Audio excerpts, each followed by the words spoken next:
TVK கட்சியுடைய தலைவர் தளபதி விஜய் அவர்கள் பெருசாக ப்ரெஸ் மீட்லாம் கொடுக்க மாட்டாரு, பெருசாக வந்து அவர் இன்னும் ஃபுல் டைம் பொலிட்டிஷியனாக வந்து இறங்க மாட்டாரு அப்படிலாம் நிறைய குற்றச்சாட்டு வந்து போயிட்டுருக்கு. ஸோ உண்மையை சொல்லணும் அப்படின்னா டிவிகே அப்படிங்கிற கட்சி ஒரு மக்கள் நீதி மையம் மாதிரி அந்த டைமில் ஒரு பூம் ஆகிற மாதிரி சில விஷயங்கள் பண்ணுற மாதிரியான ஒரு கட்சி இல்லை.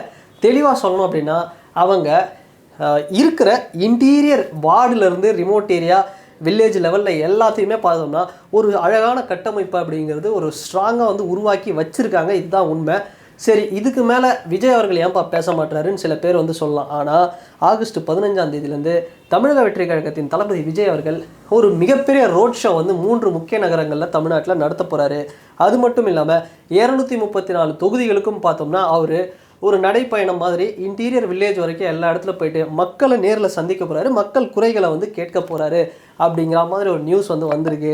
இது எப்போத்துலேருந்து நடக்க போகுது அப்படின்னா வருகிற ஆகஸ்ட் 15ஆம் தேதி சுதந்திர தினம் அன்றிலேருந்து ஒரு ஃபுல் டைம் பொலிட்டிஷியனாக பவர்ஃபுல்லாக ஸ்ட்ராங்காக ஸோ எந்த கமிட்மெண்ட்ஸும் இல்லாமல் ஃபுல்லாக இறங்க போகிறாரு. ஆல்ரெடி நம்ம பார்த்துருப்போம், ஜனநாயகன் படத்தோட வேலை எல்லாமே வந்து முடிஞ்சிருச்சு. ஸோ இனி டிவிகேவுடைய இந்த அரசியல் அதிரடி மூமெண்ட்ஸை தான் நம்ம பார்க்க போகிறோம். ஸோ அடுத்தபடியாக நம்ம எந்த கட்சியை பற்றி பார்க்க போகிறோம்னா பாட்டாளி மக்கள் கட்சி. ஒரு பக்கம் அன்புமணி ராமதாஸ், இன்னொரு பக்கம் ராமதாஸ். எப்படி இருக்குது அப்படின்னா லியோ படத்தில் பார்த்துருப்பீங்க, லியோதாஸ் அண்ட் அண்டோனி தாஸ், அந்த அப்பா மகனுக்கு 2 பேருக்கும் நடக்கிற அந்த ஒரு பெரிய பிரச்சனை தான் இன்றைக்கி வந்து பெருசாக போயிட்டுருக்கு. ரீசெண்டாக ராமதாஸ் அவர்கள் ஐயா மருத்துவர் அவர்களுடைய கல்யாணம், அதாவது 60 வயது அந்த கல்யாண நிகழ்வு அப்படிங்கிறது நடந்தது. அதில் பார்த்தோம்னா அவரோட ஃபேமிலி சைட்லேருந்து அவருடைய பாலிட்டிக்ஸ் சைட்லேருந்து எல்லாருமே வந்தாங்க. ஆனால் அவருடைய பையன் அன்புமணி ராமதாஸ் அவர்கள் வந்து வரலை. இந்த நிராகரிப்பு ஆல்ரெடி பார்த்தோம்னா பல மாதங்களாக அப்பா பையன் 2 பேருக்குள்ளேயுமே பாட்டாளி மக்கள் கட்சி 2 அப்படி பிரிஞ்ச மாதிரி ஒரு பெரிய ஒரு கிளாஷ் அப்படிங்கிறது போயிட்டுருக்கு. ஸோ இதை மேற்கொண்டு உறுதிப்படுத்தும் வகையாக அன்புமணி ராமதாஸ் அவர்கள் இந்த விழாவுக்கு வரலை அப்படிங்கிறது வந்து ஒரு பெரிய ஒரு பிரச்சனையாக தான் போயிட்டுருக்கு. இப்போ இதுக்கு முன்னாடி சில விஷயம்லாம் நடந்தது. அன்புமணி ராமதாஸ் அவர்கள் வந்து என்ன சொன்னார், திமுக தான் எங்கள் அப்பாவை வந்து ஏதோ ஒன்று பண்ணுறாங்க, ராமதாஸ் அவர்களை தவறாக வந்து இயக்குறாங்க, அது மாதிரிலாம் வந்து சொல்லிட்டு இருந்தார். ஆனால் ராமதாஸ் ஐயா அவர்களுடைய சைட்லேருந்து என்ன சொல்லிச்சுன்னா திமுகலாம் அதெல்லாம் ஒன்றும் இயக்கலை, அன்புமணி மன்னிப்பு கேட்பாரா கேட்க மாட்டாரா அப்படிங்கிறது இன்னும் கொஞ்சம் நாளில் தெரியும். ஸோ அவருடைய ஆதரவாளர்கள் ஒரு பக்கமோ இவருடைய ஆதரவாளர்கள் ஒரு பக்கமோ இப்படி வந்து போயிட்டுருக்காங்க.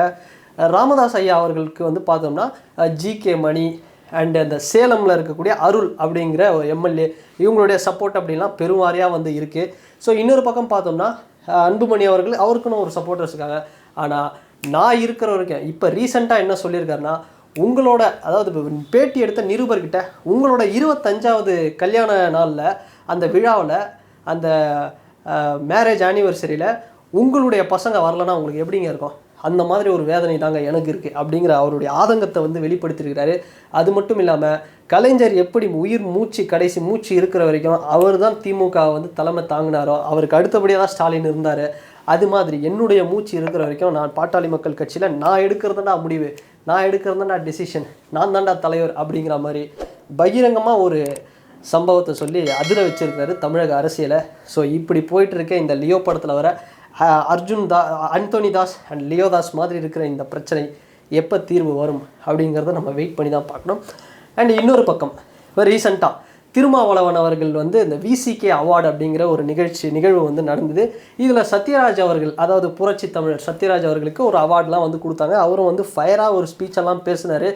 முருகர் மாநாடுலேருந்து அம்பேத்கரியம், மார்க்சிசம், பெரியாரிசம், கம்யூனிசம் எல்லா விஷயத்தையும் வந்து அப்படியே பேசிகிட்டு இருந்தார்.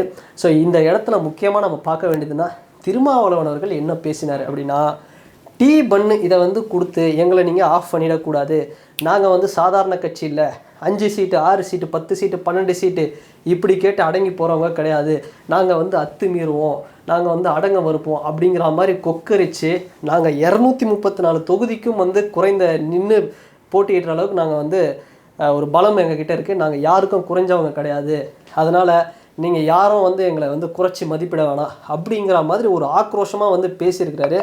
ஆல்ரெடி இந்த சில மேட்டர்லாம் வந்து அவர் மேலே ஒரு ட்ரோல்லாம் வந்து மெட்டீரியல் ஒரு பக்கம் போனாலும், இந்த கம்பியை நீங்கள் தூக்கிட்டு போயிடுறீங்க, நான் வந்து ஃபைன் கட்ட வேண்டியதாக இருக்குது, நான் வந்து காசு கட்ட வேண்டியதாக இருக்குது அப்படிங்கிற மாதிரி அவர் ஸ்டேஜில் சொன்ன விஷயம்லாம் ஒரு பக்கம் ட்ரோல் ஆனாலும், ஆனால் அவர் ரீசெண்டாக பேசின விஷயத்த நம்ம பெருசாக தான் எடுத்துக்கிறோம். என்னென்னா, நீங்கள் திமுக கூட்டணியிலே தொடருவீங்களா இல்லை ஏடிஎம்கேக்கு போவீங்களா, எந்த கூட்டணியில் இருப்பீங்க அப்படின்னு திருமாவளவன் அவர்கள்கிட்ட கேள்வி கேட்கும்போது அவர் சொன்ன பதில் என்ன அப்படின்னா, நாங்கள் திமுகவில் இப்போ இருக்கிறதுல தொடருவோம், ஆனால் ஒரு வேளை தேவைப்பட்டால் அதிமுகவுக்கும் நாங்கள் போவோம். ஏன்னா அதிமுகவும் வந்து திராவிட சித்தாந்தத்தை பேஸ் பண்ண ஒரு கட்சி தான். ஆனால் at the same time AIADMK பிஜேபியோட அலைன்ஸ் இல்லைனா தான் நாங்கள் டெஃபினட்டாக போவோம் அப்படிங்கிற மாதிரி ஒரு விஷயத்த சொல்லியிருக்கிறாரு. இதிலேருந்து என்ன தெரியுது அப்படின்னா, ஒரு வேளை பிஜேபி கூட ஏடிஎம்கே அலைன்ஸ் வைக்கலன்னா கண்டிப்பாக ஏடிஎம்கேவுக்கு திருமாவளவன் அவர்கள் கூட போய் கூட்டணி வைப்பார், எக்ஸ்ட்ரா சீட்டு கேட்பார் அப்படிங்கிற மாதிரி ஒரு விஷயம் போயிட்டுருக்கு. சப்போஸ் இந்த டிஎம்கே ஏடிஎம்கே இல்லைனாலும் அவர் வேறு எந்த அணி போவார் அப்படின்னு பார்த்தோம்னா கண்டிப்பாக விஜய் அவர்களுடைய தமிழக வெற்றி கழகம் அந்த கட்சிக்கு போகிறதுக்கு பெரிய அளவில் வாய்ப்பு இருக்குது அப்படின்னு சொல்லலாம். ஏன்னா டிஎம்கே ஏடிஎம்கே தவிர்த்து ஒரு 3ஆம் அணியாக அவர் வந்து கண்டிப்பாக போவார். இது எதனால் சொல்கிறேன் அப்படின்னா, அவர் சொன்ன அந்த டேர்ம்ஸ் அண்ட் கண்டிஷன்ஸ் பார்த்தோம்னா, நான் பாட்டாளி மக்கள் கட்சி பிஜேபி இந்த 2 பேரும் இருக்கிற டீமில் நான் இருக்க மாட்டேன், வேறு எந்த டீமில் வேணால் நான் போவேன் அப்படிங்கிற மாதிரி அவருக்கு அலைன்ஸ் பற்றி அவர் வந்து தெளிவாக சொல்லியிருக்காரு. ஸோ ஒரு வகையில் பார்க்கும்பொழுது இன்னும் கொஞ்சம் நாள் வெயிட் பண்ணி பார்த்தா தெரியும்.